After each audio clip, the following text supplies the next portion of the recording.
Existe uma confusão enorme quando o assunto é riqueza e Bíblia. Muita gente foi ensinada a acreditar que, para ser espiritual, precisa viver quase em guerra contra o dinheiro. Como se prosperar fosse suspeito, como se crescer financeiramente fosse automaticamente sinal de orgulho, como se desejar uma vida estável, abundante e frutífera fosse incompatível com uma vida de fé. Do outro lado, também existe outro erro, o de transformar Deus em uma espécie de garantidor de enriquecimento automático, como se a fé fosse uma ferramenta para conseguir luxo, status e vantagem material sem confronto interior, sem caráter, sem responsabilidade e sem propósito. E a verdade é que a Bíblia não apoia nem um extremo nem o outro. Ela não demoniza o dinheiro, mas também não o idolatra. Ela não ensina a pobreza como virtude automática, mas também não chama a riqueza de prova definitiva de aprovação divina. O que a Bíblia realmente faz é algo muito mais profundo, mais desconfortável e mais transformador. Ela revela que o problema nunca foi o dinheiro em si, e sempre foi o lugar que o dinheiro ocupa no coração humano. Porque riqueza, na perspectiva bíblica, não é apenas uma questão de números, bens ou patrimônio. Riqueza é teste. Riqueza revela intenções. Riqueza amplifica quem a pessoa já é por dentro. Se o coração é dominado por soberba, a abundância pode virar arrogância. Se o coração é dominado por medo, a abundância pode virar avareza. Se o coração é guiado por vaidade, a abundância pode virar teatro. Mas se o coração é governado por sabedoria, temor, generosidade e propósito, os recursos se tornam ferramenta, mordomia, serviço e expansão do bem. É por isso que a Bíblia trata o tema com tanta seriedade. Ela não olha para a riqueza só como posse, ela olha para a riqueza como responsabilidade espiritual, e isso muda tudo. Quando você começa a ler a Bíblia com atenção, percebe que ela não apresenta uma visão simplista. Há homens ricos em suas páginas, há pessoas com rebanhos, terras, ouro, influência, estrutura, capacidade de gerar trabalho, provisão e herança. Abraão era próspero, Jó, antes e depois da provação, teve grande abundância. José administrou recursos em escala nacional. Davi governou com riqueza ao redor do reino. Salomão conheceu uma dimensão de abundância impressionante. Então, a Bíblia claramente não ensina que possuir recursos materiais é pecado. O erro não está em ter, o erro está em ser possuído pelo que se tem. Esse é o ponto que muita gente perde. A Bíblia não condena a riqueza como objeto, ela confronta a idolatria, a injustiça, a opressão, a autossuficiência, a confiança errada e o amor ao dinheiro. E isso são coisas completamente diferentes. Há uma frase que resume bem essa tensão. O amor ao dinheiro é a raiz de muitos males. Repare que não é o dinheiro, mas o amor desordenado por ele. Porque quando o dinheiro sobe ao trono, ele começa a exigir sacrifícios. Primeiro sacrifica a paz, depois a verdade, depois a compaixão, depois a família, depois a integridade, depois a presença de Deus na vida da pessoa. Há gente que começa querendo apenas segurança financeira e termina adorando controle. Há gente que começa querendo conforto e termina vivendo de aparência. Há gente que queria liberdade e se torna escrava da ambição sem freio. E é por isso que Jesus falou tanto sobre riquezas. Não porque ele fosse contra a provisão, trabalho ou crescimento, mas porque sabia que poucos assuntos têm tanto poder de disputar o centro do coração humano quanto este. Jesus nunca ensinou irresponsabilidade financeira, nunca ensinou desordem, nunca ensinou preguiça espiritual disfarçada de desapego. Pelo contrário, ele falou de fidelidade, administração, frutos, responsabilidade com o pouco, consciência sobre tesouros e prioridade do reino. O problema que ele confrontava era a inversão de prioridades. Era o coração que confiava mais nas reservas do que em Deus. Era a alma que media valor próprio pelo acúmulo. Era a vida construída em torno da ansiedade de possuir mais, enquanto perdia o senso do que realmente importa. Quando Jesus fala que não se pode servir a Deus e às riquezas, ele está expondo uma guerra de senhores. O dinheiro é um excelente servo, mas um péssimo senhor. Quando serve, organiza. Quando governa, corrói. E aqui existe uma verdade muito importante. A Bíblia não glorifica a miséria. A escassez extrema não é romantizada como se fosse automaticamente santa. Falta, fome, opressão, dívida destrutiva e injustiça social aparecem nas Escrituras como dores reais, não como ideal espiritual.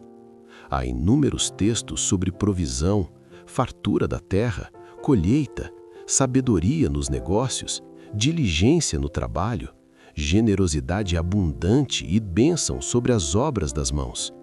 O Deus bíblico não é um Deus de desperdício, nem um Deus que se agrada do caos financeiro como estilo de vida.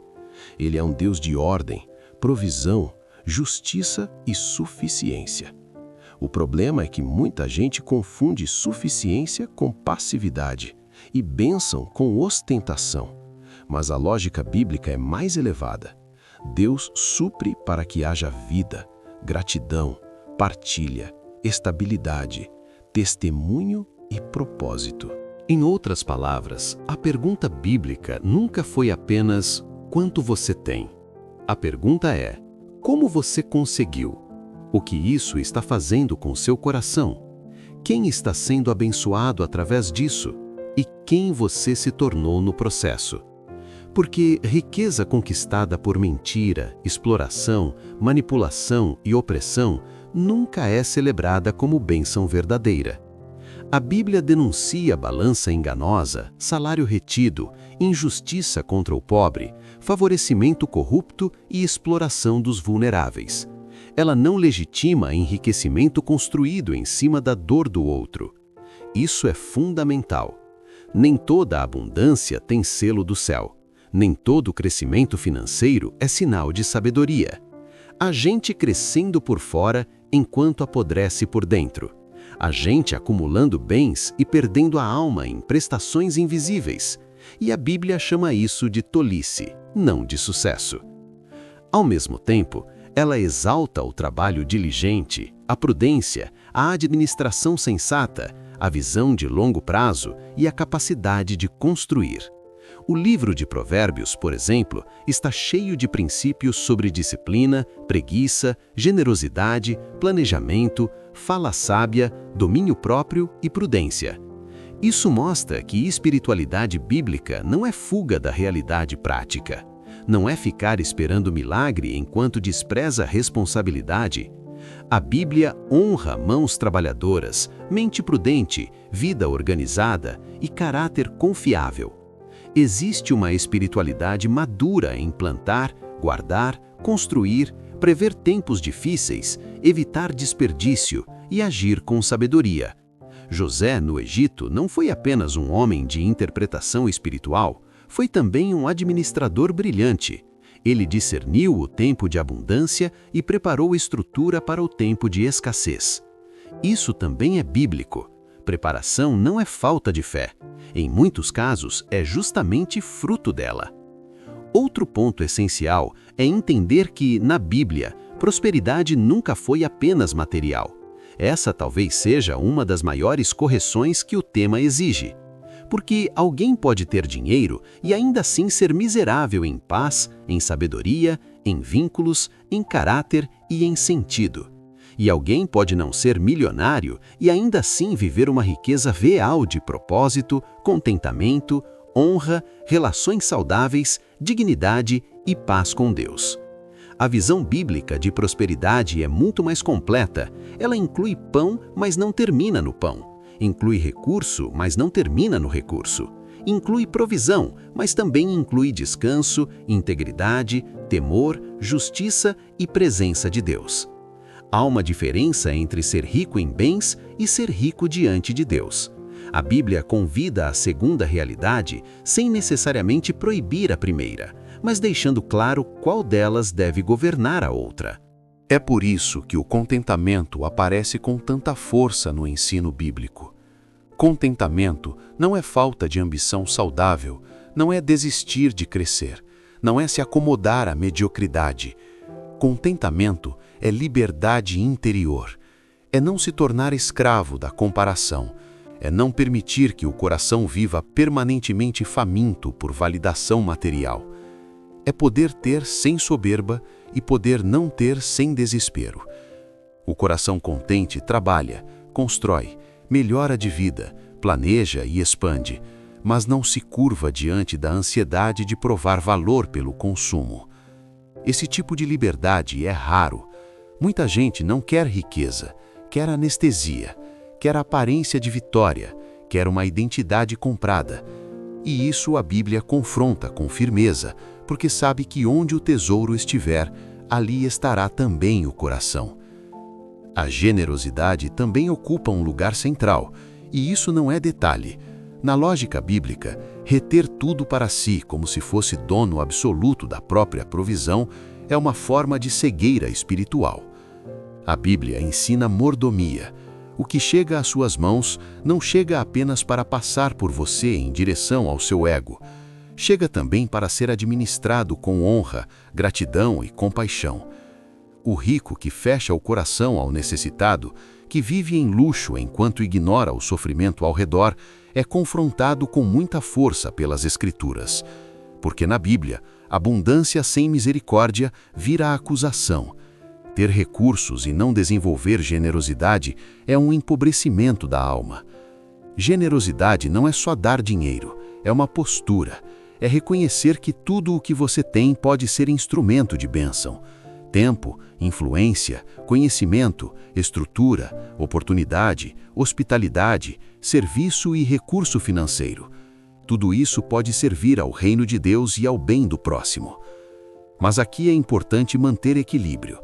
Generosidade bíblica também não é manipulação emocional, nem culpa religiosa, nem desorganização. A Bíblia não ensina irresponsabilidade como caridade.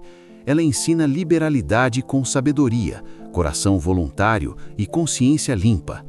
Deus ama quem dá com alegria, não quem dá pressionado para parecer espiritual. A generosidade que nasce do amor é poderosa. A que nasce de performance é desgaste. E quando alguém amadurece nisso, entende que enriquecer e repartir não são ideias opostas. Pelo contrário, quanto mais confiável você se torna, mais recursos pode administrar sem ser engolido por eles. Existe ainda uma camada muito profunda nesse assunto. A riqueza pode se tornar rival da dependência de Deus. Esse é talvez o perigo mais sutil de todos. Na falta, muita gente ora porque sente necessidade. Na abundância, alguns relaxam a alma e começam a agir como se fossem autossuficientes. E a Bíblia alerta repetidas vezes contra esse estado. O coração humano tem facilidade de esquecer de onde veio a provisão quando começa a desfrutar dela. Passa a confiar na própria força, no próprio braço, na própria estratégia. E então a riqueza, que poderia ser bênção, se torna anestesia espiritual. Por isso, a Bíblia insiste tanto em gratidão, memória, humildade e temor. Não basta crescer financeiramente, é preciso continuar pequeno diante de Deus. Não pequeno em identidade, mas em humildade. Não esmagado, mas consciente. Não inseguro, mas dependente. No fundo, a Bíblia ensina que riqueza é boa serva quando está submetida à verdade, ao amor, à justiça e ao reino de Deus. Ela pode construir casas, alimentar famílias, financiar projetos, aliviar sofrimento, gerar emprego, sustentar missões, ampliar o alcance do bem e deixar legado. Mas também pode produzir dureza, vaidade, injustiça, orgulho e idolatria quando se torna centro. O fator decisivo não está só no volume do recurso, mas no estado do coração. É por isso que duas pessoas podem ter muito e apenas uma estar vivendo isso de forma saudável diante de Deus. Então, o que a Bíblia realmente ensina sobre riqueza? Ensina que buscar provisão com sabedoria é legítimo. Ensina que trabalhar, crescer, construir e administrar bem são atitudes dignas. Ensina que a pobreza não deve ser romantizada, nem a riqueza idolatrada. Ensina que dinheiro nunca pode ocupar o lugar de Deus. Ensina que caráter vale mais do que lucro sem justiça. Ensina que generosidade é parte da saúde espiritual. Ensina que contentamento é proteção contra a escravidão da comparação. Ensina que a abundância sem propósito é desperdício. Ensina que tudo o que chega às nossas mãos deve passar pelo filtro da mordomia. Isso glorifica a Deus, abençoa pessoas e preserva meu coração. Talvez a grande pergunta não seja se a Bíblia é a favor ou contra a riqueza. Essa é uma pergunta rasa demais. A pergunta certa é que tipo de pessoa você está se tornando na sua relação com ela. Porque de nada adianta ganhar o mundo e perder a essência. De nada adianta acumular e se esvaziar por dentro. De nada adianta prosperar financeiramente e falir em paz, caráter e presença de Deus. A riqueza bíblica não é apenas ter mais, é carregar recursos sem perder a alma, é crescer sem endurecer, é construir sem se corromper, é possuir sem ser possuído, é viver de um jeito em que o dinheiro não seja o seu Deus, nem o seu medo, mas apenas uma ferramenta nas mãos de alguém que entendeu que a verdadeira riqueza começa no coração alinhado com Deus. E talvez seja exatamente aí que tudo se organiza. Quando você entende que Deus não quer apenas decidir quanto passa pelas suas mãos, mas principalmente quem seu coração se torna enquanto isso passa. Porque o alvo final da Bíblia nunca foi formar pessoas impressionantes aos olhos do mundo. O alvo é formar pessoas fiéis, sábias, generosas, íntegras e livres. Pessoas que sabem lidar com a falta sem perder a fé e sabem lidar com a abundância sem perder o temor. Pessoas que não medem a vida apenas pelo que acumulam, mas pelo que refletem, repartem e constroem para a glória de Deus e para o bem dos outros. Esse é talvez o ensino mais verdadeiro de todos. Riqueza não é o centro da vida cristã, mas quando ela aparece, precisa encontrar um coração preparado para servi-la corretamente, sem jamais se ajoelhar diante dela.